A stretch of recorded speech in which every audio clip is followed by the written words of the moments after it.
Alors dans cette vidéo, en fait, ce qu'on va essayer de faire, donc, c'est de voir comment rédiger en utilisant le théorème de Thalès, donc lorsqu'il s'agit de calculer une longueur, lorsqu'on a une configuration de Thalès. Et on a vu qu'on avait deux configurations possibles pour Thalès, une configuration qu'on appelle généralement en triangle emboîté, parce que là on remarque qu'on a un petit triangle ici et un grand triangle, donc avec ce type de configuration, un sommet commun et des côtés dans le prolongement l'un de l'autre. On appelle ça plutôt triangle emboîté. Et ici, une configuration, si on remarque la forme ici et là, on dirait une configuration, c'est une forme de nœud papillon. On appelle ça une configuration en papillon. Voilà, tout simplement. Donc, on va voir comment rédiger dans ce cas-là, et puis dans ce cas-là.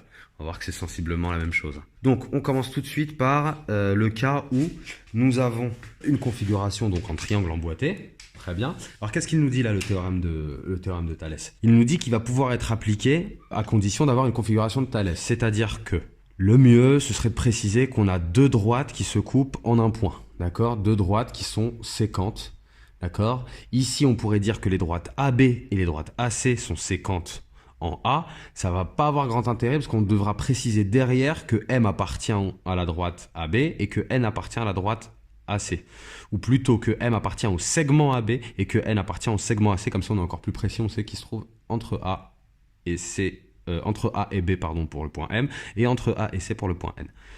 Bon, si je dis directement que BM, que la droite BM et la droite CN, ou la droite MB et la droite NC se coupent en A, là, j'ai bien sûr parlé des points, j'ai parlé de tous les points qui étaient en jeu.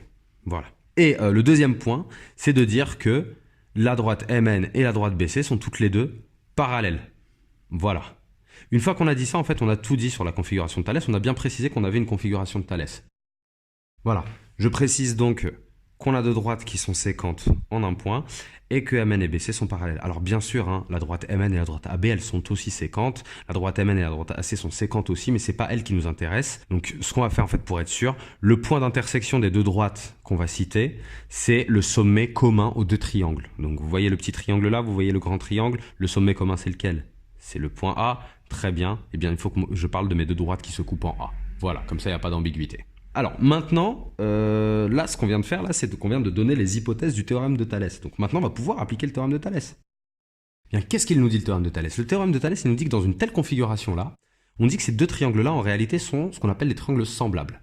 Bien, puisqu'ils sont semblables, qu'est-ce que ça veut dire? Ça veut dire qu'en fait, il y en a un qui est un agrandissement de l'autre, c'est-à-dire que ABC ici est un agrandissement, comme si on avait agrandi le triangle AMN, ou bien, si on se place du point de vue de AMN, eh bien, AMN est une réduction de ABC, du grand triangle. Voilà. Et qu'est-ce que ça veut dire agrandissement ou réduction? Si on regarde bien, on ne change pas véritablement de forme. En réalité, ce triangle-là a la même forme que celui-ci. C'est juste qu'on a zoomé dessus, si tu veux, d'une certaine manière. Mais quand on zoome sur un objet, là, si par exemple, je rapproche ma main, est-ce que ma main te semblera différente? Est-ce qu'elle aura vraiment changé de forme? Est-ce que mes doigts se sont allongés? Est-ce que ma main s'est élargie?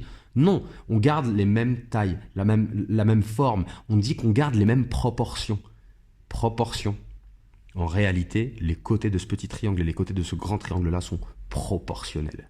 Proportionnel, qu'est-ce que ça veut dire? Ça veut dire que AM qui va avec AB, eh bien si je multiplie AM par un nombre, la longueur AM par un nombre, elle va me donner la longueur AB. Eh bien ce même nombre-là, c'est si je multiplie MN par ce même nombre-là, eh bien je vais obtenir la longueur BC. Et si je multiplie AN, je vais aussi obtenir la longueur AC. Ça, c'est incroyable. Donc, à partir de là, on a plein de possibilités. On va pouvoir calculer des longueurs qu'il nous manque, etc., etc. Bon, c'est pas tout, mais là, il va falloir qu'on écrive les égalités de Thalès. En réalité, il y en a trois, d'accord? Il y en a trois. Il y a trois rapports qui vont être égaux. Ce que je conseille de faire, hein, vraiment ce que je conseille de faire pour éviter toute erreur et de s'embrouiller, etc. On va partir du sommet commun aux deux triangles. On va partir de A, le sommet commun aux deux triangles, au grand et au petit. On va partir de A. Et on fait côté du petit triangle, un premier côté du petit triangle sur le côté du grand triangle qui lui correspond. Il va avec. Homologue. On dit homologue lorsqu'on a deux triangles semblables. Ce sont deux côtés homologues. Le petit là et le grand ici. AM sur AB. Ce sera égal au rapport de AN sur AC. Petit sur grand, toujours à partir de notre sommet commun. Et bien là, il ne reste plus qu'une chose, c'est le troisième petit côté ici. Et bien ce petit côté-là, sur le grand côté qui lui correspond, sera égal aux deux quotients précédents.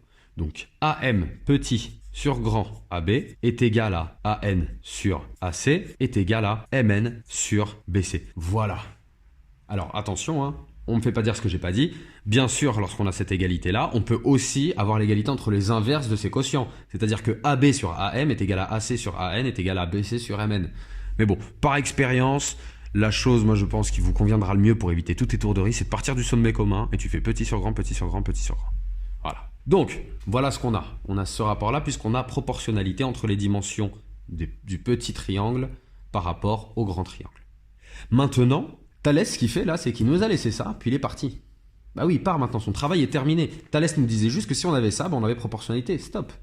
Maintenant, c'est à nous de nous débrouiller avec les calculs pour pouvoir retrouver ce qu'on cherche. Et là, ce qu'on cherche, c'est Mn. Petite parenthèse, bien sûr, toujours commencer par une figure à main levée et rapporter directement les longueurs sur sa figure. Comme ça, on est tranquille. Là maintenant, ce qu'on va faire, ce que je conseille de faire, c'est au crayon papier ou au stylo. Là, j'ai pas de crayon papier, donc j'utilise un stylo. Eh bien, on va entourer les longueurs qu'on a et celles qu'on cherche. D'abord, celle qu'on cherche, hein, Mn, l'urgence, c'est lui. Petit point d'interrogation à côté parce qu'on le cherche. BC, est-ce que nous l'avons? BC, on l'a, et heureusement. Parce que sinon, ce serait problématique, vu qu'il est directement associé à Mn. Il nous faudrait BC pour pouvoir obtenir Mn dans une situation de proportionnalité. Est-ce qu'on a AM? Oui, on l'a, super. Et on a aussi AB. Bah c'est super ça. Maintenant, qu'est-ce qu'il nous reste à faire? Eh bien, sélectionner une égalité ici parmi celles que nous avons. En fait, ici, on a 3 égalités. Ça égale ça égale ça, mais on a aussi ça égale ça. On a 3 égalités. On va en choisir qu'une seule en fait entre 2 quotients pour pouvoir appliquer une règle de 3 et pouvoir calculer notre longueur Mn. Donc on va préciser que en particulier, on va remplacer par les longueurs qu'on a, on va choisir AM sur AB égale à Mn sur BC. Ah oui, c'est cette égalité-là qu'on va choisir parce que nous avons ici 3 valeurs que nous connaissons et la longueur qu'il nous reste. Alors on pouvait tout de suite remplacer par les nombres en chiffres, mais on va le faire dans un second temps, c'est pas grave.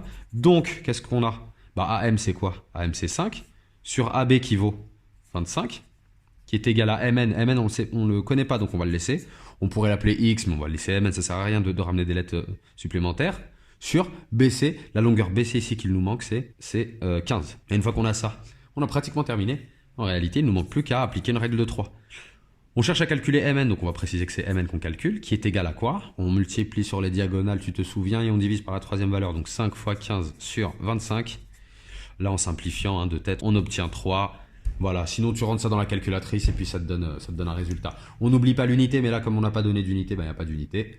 Et voilà, donc, vraiment, ce qu'il faut retenir, c'est ces 3 grosses phases-là, c'est les hypothèses qu'il faut donner, c'est-à-dire les conditions d'application du théorème de Thalès. Donc, hypothèse, c'est-à-dire que sans ça, on ne peut pas appliquer le théorème de Thalès. Donc, on est quand même obligé de citer ça, hein, d'accord, en toute logique. Ensuite, or... Et l'égalité, ça vient d'où? Bah, ça vient du théorème de Thalès. On cite le théorème. On cite le théorème et on donne sa conclusion. Mais là où on a la conclusion, c'est maintenant que commence le boulot pour nous parce qu'il y a toute la phase de calcul et de conclusion pour nous. Donc, résultat qui va suivre. Donc, calcul plus conclusion. Je mets CCL pour conclusion. Voilà. Voilà pour ce qui est de la rédaction qui sera attendue. On a le droit d'appliquer, on dit qu'on a une configuration de Thalès pour pouvoir appliquer le théorème de Thalès. D'accord? Et une fois que tu l'as appliqué et que tu as ton égalité, tu essaies de te débrouiller avec ça pour pouvoir obtenir la valeur que tu cherches. On passe maintenant à la configuration en papillon. Bah là, ça va aller relativement vite parce que c'est quasiment la même chose. Hein. D'accord? C'est juste qu'on a une configuration différente. Alors, on regarde bien ici. Ici, ce qu'on cherche, c'est AN cette fois. Voilà. On cherche la longueur AN. Bien, on va déjà commencer par donner nos hypothèses. Parce que bien sûr, on a une configuration en papillon. On a bien 2 droites qui se coupent en un point, 2 droites qui se coupent en un point et 2 droites parallèles. Voilà, 2 droites ici qui sont parallèles. Ce sont les 2 conditions pour pouvoir appliquer le théorème de Thalès. Allez, on fonce.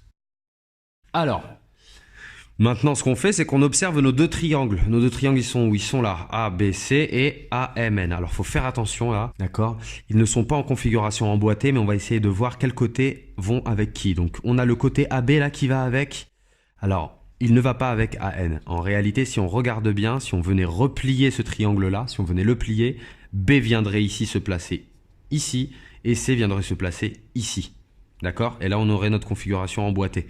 Donc, AB sur AM. AB va avec AM, qui est égal au rapport entre un autre côté de ce triangle-là, de ce petit triangle ABC, AC, qui va aller avec AN. On prend les côtés qui vont ensemble, ce sont les côtés qui sont dans le prolongement l'un de l'autre. On reprend notre configuration très rapidement là en triangle emboîté. Ce côté AM, il est dans le prolongement de AB, d'accord? Là, ce côté AB, là, il est dans le prolongement de AM. Donc, AM va avec AB, et ici, AB va avec AM. D'accord? On part encore une fois de notre sommet commun. Comme on est parti dans la configuration triangle emboîté, on est parti du sommet commun aux deux triangles. Petit triangle ici, grand triangle là. Le sommet commun, c'est A. On part de ce sommet commun et on fait petit sur grand est égal à petit sur grand est égal, le troisième petit dans ce triangle-là, c'est lequel? C'est CB, il n'y a pas le choix. Sur le grand ici, troisième côté de ce triangle-là, c'est MN. Comme ça, on est sûr de ne pas se tromper. Maintenant, qu'est-ce qu'on fait? Tu sais ce qu'il reste à faire. On regarde ce qu'on cherche, AN, on lui met un petit point d'interrogation à côté pour ne pas perdre le nord. Ici, AM, on le connaît. AB, on le connaît. Et bien sûr, AC, on le connaît aussi. Bien, on l'a, notre égalité à sélectionner, ça va être celle-ci.